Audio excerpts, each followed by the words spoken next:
और इस बीच आइए सीधे हम अब सत्ता सम्मेलन का रुख करते हैं। सत्ता सम्मेलन उत्तराखंड में हमारे खास मेहमान इस वक्त है स्वामी रामदेव। तो उन सारे प्रश्नों का समाधान करते हुए सत्ता तंत्र जो है वो इस लोकतंत्र को कैसे मजबूत करे, उसके लिए आपने जो यहाँ इस हिमालय के इस पवित्र स्थान में देहरादून को चुना है, उसके लिए फिर से आपका अभिनंदन। और स्वामी तो सबका ही होता है, और जो सबका नहीं होता वो स्वामी नहीं होता है। किसी एक का स्वामी हो तो वो घर चलाता है, किसी एक का स्वामी हो वो घर ठीक से चला लेता है, लेकिन जो सचमुच स्वामी होता है वो देश ही नहीं पूरी दुनिया को चलाता और अपने हृदय में बसाता और सबके हृदय में बसता है। आपने जो अभी बोला, मैंने दो चीज़ें बड़े ध्यान से ऑब्जर्व की। पहला तो ख़राब मौसम जिसका आपके ऊपर कोई असर नहीं हो सकता।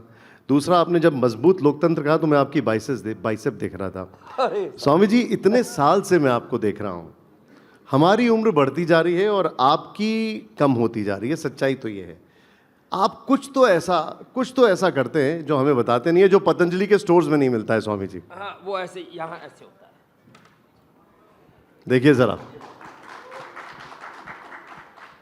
अब इसके लिए आपने बाइसेप ट्राइसेप बोला, वो इससे मैंने देखा ही नहीं था कि ये ठीक है। नहीं, बहुत बढ़िया है। और ये जिम वाला नहीं है, ये योग वाला है। आजकल जो सिंथेटिक जो प्रोटीन खा रहे हैं, तीन चीज़ें शरीर बनाती हैं, एक फैट, एक प्रोटीन और तीसरा कार्बोहाइड्रेट। तो फैट में मैं अनसैचुरेटेड फैट गाय का घी लेता हूँ, प्रोटीन में मैं दूध और दालें आदि लेता हूँ, और कार्बोहाइड्रेट में तो मैं गेहूँ चावल का प्रयोग न के बराबर करता हूँ। इससे लगभग 25 साल तो मैंने अनाज लिया ही नहीं, मिलेट्स का सेवन करता हूँ। तो मैं चाहता हूँ हमारे हेमंत जी वैसे तो बड़े वजनदार व्यक्ति हैं, हम इनका वजन और बढ़ता हुआ देखना चाहते हैं, लेकिन पेट घटता हुआ देखना चाहते हैं। तो उनको मैंने आज सलाह दी है कि आप भी गेहूँ चावल छोड़ दीजिए। एक समय एक भुक्तम सदारोग्यम, द्विभुक्तम बलवर्धनम, त्रिभुक्तम सदारोगम, चतुर्भुक्तम तुमारकम। जो हेल्दी रहना चाहते हैं एक बार खाया करें, दोपहर का एक बार, जिसको लंच बोलो, एक मील बोलो, जो भी बोलो। सुबह नाश्ते में आप कोई फलों का जूस आदि कुछ ले सकते हैं, रात को दूध आदि कुछ पी सकते हैं। ये तो दिन भर चरते रहते हैं ना, ये मामला गड़बड़ है। स्वामी जी, आप इतने यंग होते जा रहे हैं कि आप जेन जी को कंपटीशन दे रहे हैं, मानते हैं आप? ये बात तो सच है। कोई 25 साल का जवान लड़का या लड़की आ जाए, स्वामी रामदेव को ना रेसलिंग में हरा सकता, ना रनिंग में हरा सकता। और भाई देखो, मैं तो असली जैन जी उसको मानता हूं जिसका शरीर बल, जिसका इंद्रिय बल, मनोबल, आत्मबल इतना प्रबल हो, उसके होने से भारत के होने का एहसास हो। जब वो खड़ा हो तो उसके चरित्र में भारत दिखे। ऐसा शरीर से बलवान, मस्तिष्क से प्रज्ञावान, हृदय से श्रद्धावान, आचरण से शीलवान, चरित्रवान युवा देखना चाहता हूं। उसके बराबर पूरी दुनिया का कोई युवा ना हो। मैं भारत के नागरिक को विश्व का श्रेष्ठतम नागरिक, भारत की अर्थव्यवस्था को विश्व की श्रेष्ठतम अर्थव्यवस्था, भारत के चरित्र को विश्व का श्रेष्ठतम चरित्र। एतद् देश प्रसूतस्य सकाशादग्र जन्मनाः स्वम स्वम चरित्रम शिक्षेरन् पृथिव्याम सर्वमानव। यह भारत का चरित्र, और ऐसा युवा भी है इस देश में।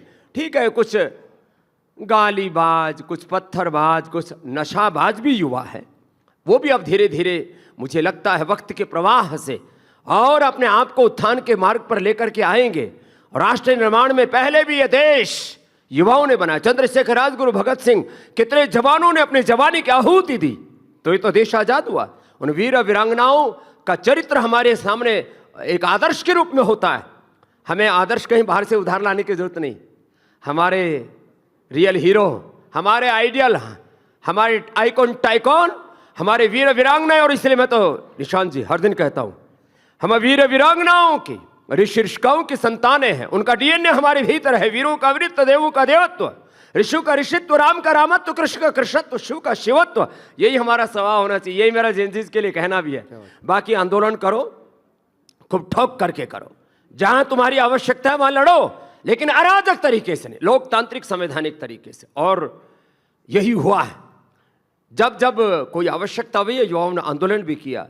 तो अब जेनजीज का मतलब कुछ अब बड़े बड़े सपने हैं लोगों के, होने ही चाहिए, लेकिन कुछ लोगों में फ्रस्ट्रेशन भी आ जाता है जब वो सपने टूटते हैं, बिखरते हैं।